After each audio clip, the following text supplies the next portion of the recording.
আসসালামু আলাইকুম। আমি মোহাম্মদ সিরাত। আমরা মূলত ঢাকা ভার্সিটি থেকে ঢাকা ভার্সিটি প্রযুক্তি ইউনিটের স্টুডেন্ট।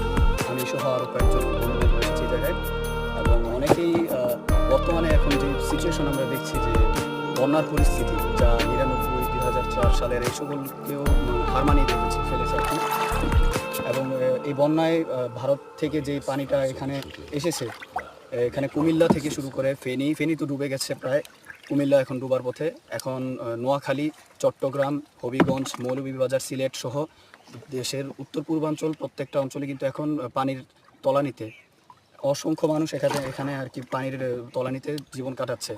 অনেকে খাবার সংকটে ভুগছে, অনেকে বিদ্যুৎ সংকটে, অনেকে অন্য অবস্থায়, ইভেন জীবনের বিষয়টা নিয়েও তারা কিন্তু এখানে ভুগছে। অনেকে কিন্তু এখানে মারাও গেছে। আমরা কিন্তু এর সঠিক তথ্যটা কিন্তু টোটালি জানি না, কিন্তু আনুমানিক যে তথ্যটা আমরা আমাদের কাছে যাবত এসেছে, দেখা গেছে যে